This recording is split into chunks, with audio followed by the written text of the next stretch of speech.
Dissecting Gender Pay and Tax Gap, Shifting Paradigms and Overlooked Narratives. Welcome to Information for Life, insights and ideas to navigate your world. In our ongoing exploration of complex societal issues, we venture today into the realm of the ever-contentious gender wage gap. This episode, Dissecting Gender Pay Gap, Shifting Paradigms and Overlooked Narratives, explores the layered reality of gender wage disparities and how consistent oversimplification of this issue diverts our attention from the critical, underlying challenges. Before we explore further into our discussion, let's take a moment to unravel the terms that underpin our conversation today. Specifically, let's talk about univariate and multivariate analyses, two fundamental concepts in statistical research that significantly influence our understanding of issues, such as the gender wage gap. Univariate analysis is a form of statistical analysis that deals with one variable or one type of data at a time. In the context of our discussion, if we're looking at the gender wage gap, a univariate analysis would involve examining wages solely in terms of gender, comparing the entire pool of the wages of men versus the entire pool of the wages of women, and drawing conclusions based on that comparison alone.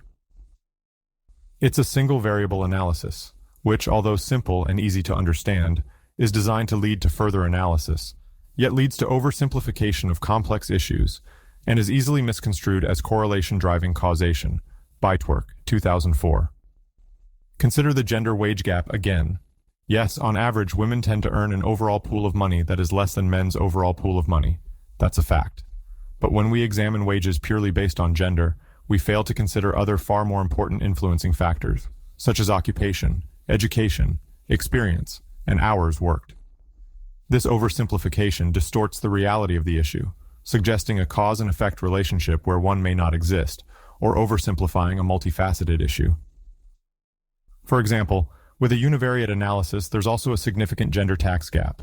Women, as a group, take significantly more money out of the system than they put into the system, the result being that men as a group are still supporting women, as a group, financially, even in 2023. However, you don't hear about this, likely since it doesn't fit a convenient narrative. This is why univariate analyses are often frowned upon in academia. They might be a good starting point, providing an initial understanding of a subject and leading to further research questions. Still, they ignore the complex interplay of variables that shapes the real world. Service, 2000. In contrast, multivariate analysis involves the simultaneous observation and analysis of more than one outcome variable. Multivariate analysis, as the name suggests, considers the impact of multiple factors at once, and can reveal patterns and relationships that a univariate analysis misses. Grossman and Cross, 2014. For instance, in the case of the gender wage gap, a multivariate analysis might consider not just gender, but also factors like occupation, experience, biological realities, and hours worked. It might reveal, for example, that within certain professions, the wage gap is far narrower, or that the gap is far less pronounced among workers with similar levels of experience. It presents a more nuanced, comprehensive view of the issue, Grossman, Gerlach, and Dennison, 2020, and leads to questions which could actually fix the issue, such as starting a conversation around why we as a society deem professions such as computer programming to be monetarily worth more than, say, elder care, even though both are equally important in a developed society. In the case of the gender tax gap, women tend to live longer than men. This fact alone means that women are more likely to draw on social safety net benefits for a longer period. This includes programs such as Social Security and Medicare, which are generally funded by tax dollars. Chernu, M. Sabic, L. Chandra, A. Gibson, T. and Newhouse, J. 2010. Also, women are more likely to take time off from work for caregiving responsibilities, whether it's for children or for elderly family members. This absence from the workforce impacts their lifetime earnings, and consequently their lifetime tax contributions. It also means they may be more likely to rely on public assistance programs during these periods. England P. Budig M. and Fulbray N. 2002. Multivariate analysis isn't without its challenges, though. It requires a larger sample size and more complex statistical techniques. It takes far more time and effort. But the insights multivariate analysis provides can lead to a better, more in-depth understanding of actual issues. Ultimately, that's what we're striving for in academia. Not simplicity, but depth and accuracy of understanding. Strawson, 2018. The Equal Pay Act of 1963 in the United States made it illegal to pay different wages to men and women if they perform equal work in the same workplace. The law states that no employer having employees subject to any provisions of this section shall discriminate, within any establishment in which such employees are employed, between employees on the basis of sex by paying wages to employees in such establishment, at a rate less than the rate at which he pays wages to employees of the opposite sex in such establishment for equal work on jobs the performance of which requires equal skill, effort, and responsibility, and which are performed under similar working conditions, except where such payment is made pursuant to 1. A seniority system, 2. A merit system, 3. A system which measures earnings by quantity or quality of production, or 4. A differential based on any other factor other than sex. Under the Equal Pay Act of 1963 in the United States, equal work is defined as jobs that require equal skill, effort, and responsibility, and which are performed under similar working conditions. The law does not insist that the jobs to be compared be identical, only that they be substantially equal in terms of skill, effort, and responsibility. Skill, measured by factors such as the experience, ability, education, and training required to perform the job. It is not based on the skills that an individual employee may have. Effort, the amount of physical or mental exertion needed to perform the job. Responsibility, the degree of accountability required in performing the job. Working conditions. This encompasses 2 factors: physical surroundings like temperature, fumes, and ventilation, and hazards. While the law uses the term equal, in practice it's interpreted as substantially equal. This standard is applied on a job-to-job basis, so jobs are compared in terms of their content, not their titles. As we further our exploration of the gender wage gap, we'll be applying these principles of multivariate analysis, looking beyond gender to understand the multiple variables that influence wage disparities. We'll dip our toes into the vast complexity of the issue, untangle some of its many threads, and strive to paint a comprehensive picture of reality. We begin by acknowledging the fact that statistical evidence points towards a disparity in the overall earnings of men versus the overall earnings of women. However, we must also note that simply pointing at the difference between what all women make versus what all men make doesn't reveal the entire picture, Anderson and Rainey, 2017, and can actually be divisive and misleading. This univariate analysis, one that simplistically correlates wage disparity with gender, is guilty of obscuring critical variables at play once we perform a multivariate analysis in this multifaceted conundrum. For instance, the myriad of occupational choices is a factor that often goes overlooked. The narrative woven around the gender wage gap disregards the occupational sorting patterns. It is not that women are prohibited from choosing certain jobs. It is that, statistically, they often do not gravitate toward professions such as plumbing, garbage collecting, or power line repairing. Flew and Swift, 2013.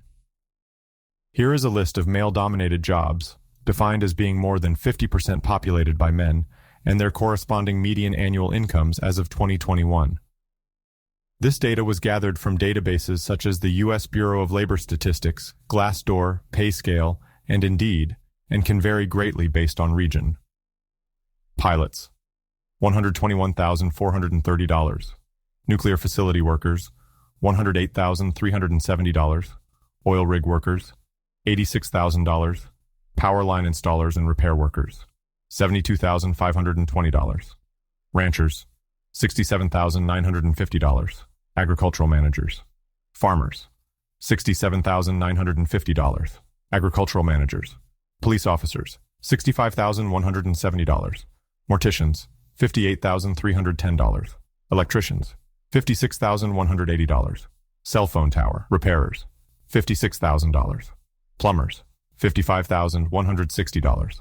Steam fitters, $55,160, as per plumbers. Merchant mariners, $55,000. Iron and steel workers, $54,210. Coal miners, $54,040. Firefighters, $50,850. Diesel engine specialists, $48,500. Carpenters, $48,330. Heating and air conditioning installers and technicians, $48,730. Sewer inspectors, $48,220, as per construction and building inspectors. Landfill equipment operators, $48,160. Truck drivers, $45,260. Embalmers, $45,040. Solar panel installers, $44,890. Welders, $42,490. Roofers, $42,100. Mechanics, $42,090. Cement manufacturers, $41,650. Cement masons and concrete finishers. Crime scene cleanup workers, $41,000. Industrial machine operators, $40,770. Loggers, $40,650. Asphalt. Road workers, $39,080 as per construction laborers. Sanitation workers, $37,840. Garbage collectors, $37,840.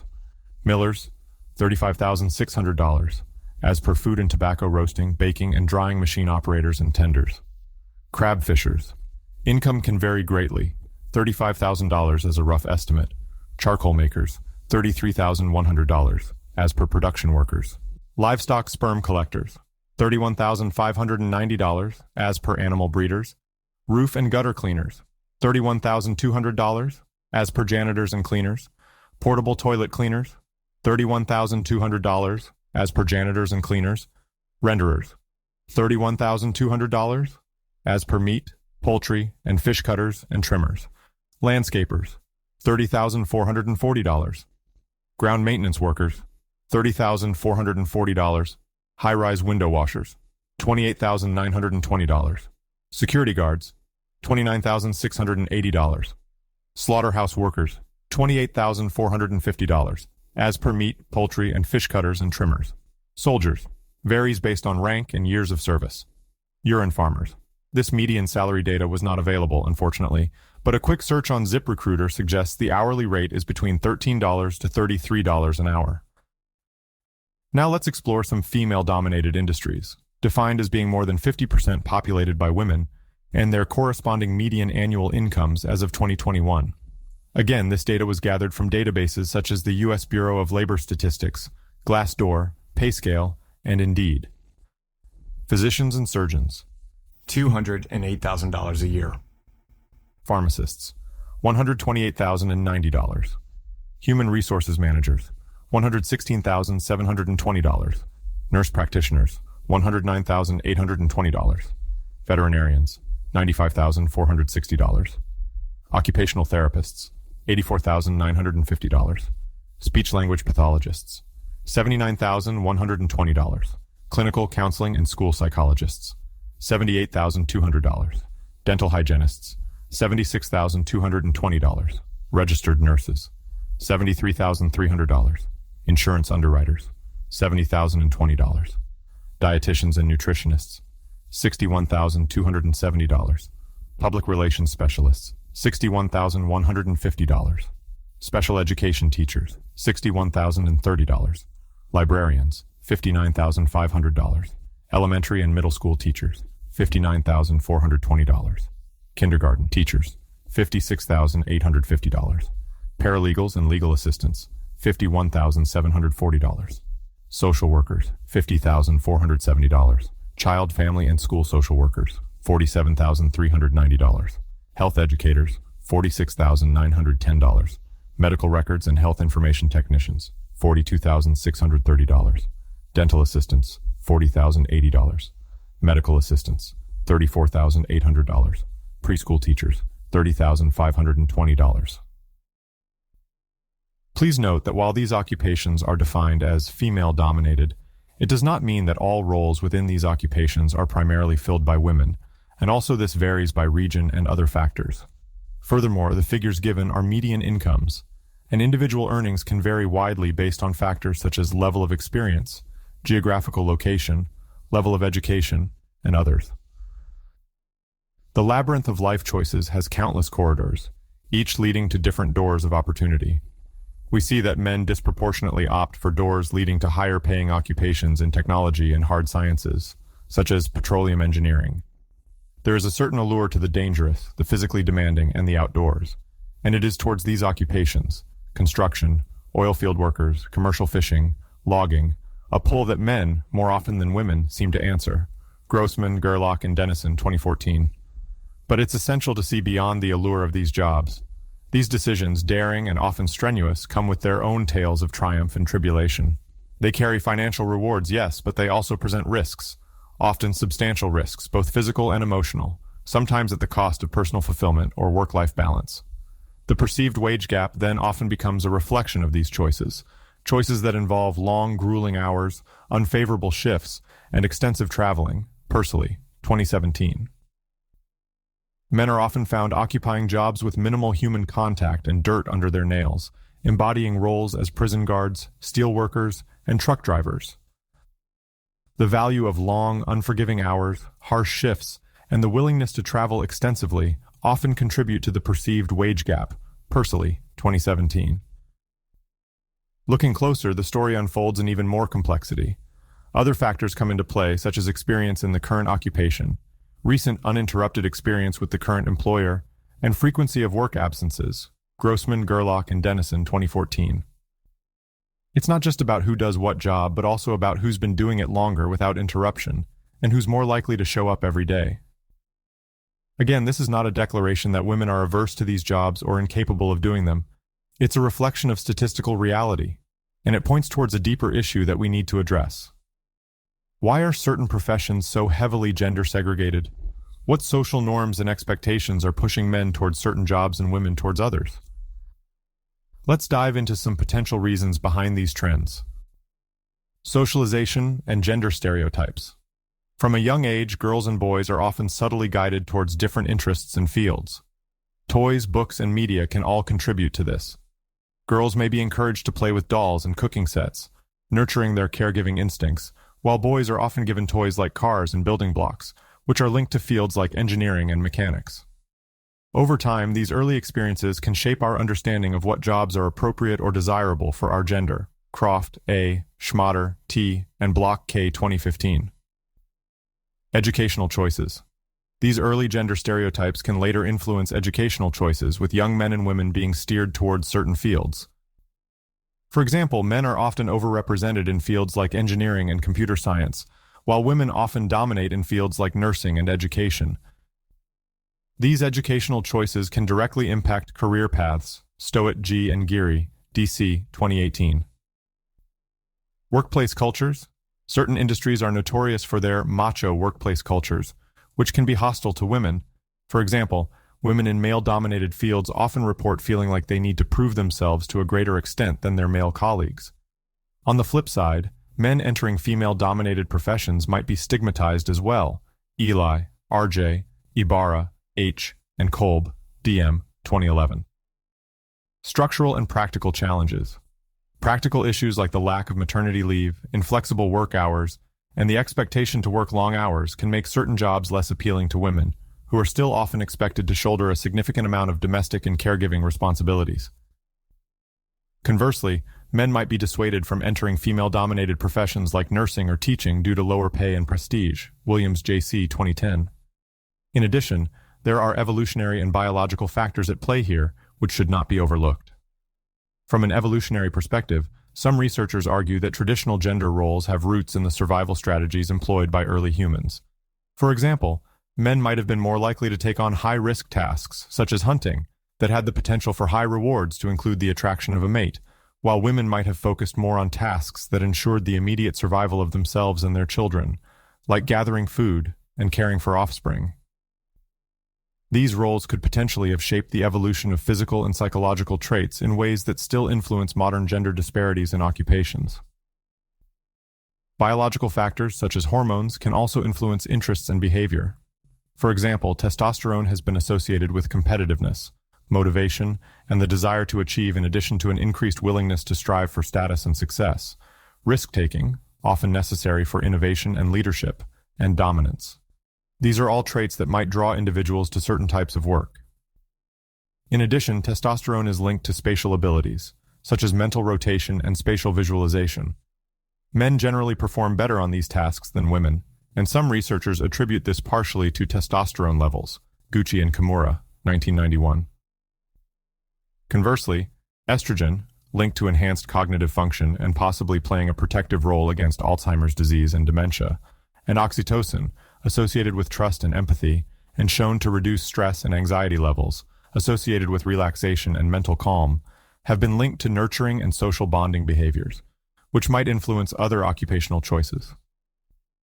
However, it's important to emphasize that the impact of these factors is complex and can't fully explain the gender segregation observed in modern labor markets. Even if there are some innate differences between men and women, the influence of these differences is likely to be heavily moderated by cultural and societal factors. For instance, societal expectations and norms, along with the use of our prefrontal cortex, can either amplify or suppress biological tendencies. Moreover, it's essential to note that while averages may differ between sexes, there's often significant overlap in traits and abilities between men and women, and individual variation within each sex can be greater than the differences between sexes. It's important to remember that, while it's likely that evolutionary and biological factors play a role in shaping gender disparities in occupations, these factors are just one part of a complex array of influences that also include societal structures, cultural norms, and individual choices. Clearly, the issue of gender segregation in professions is multifaceted and deeply ingrained in biology, evolution, societal norms, and social structures. Overcoming this segregation requires a concerted effort across all levels of society, including changing cultural beliefs about gender, implementing more family-friendly workplace policies, and addressing sex bias in schools and workplaces. It's crucial to understand that in discussing this, we aren't denying the existence of gender wage disparities.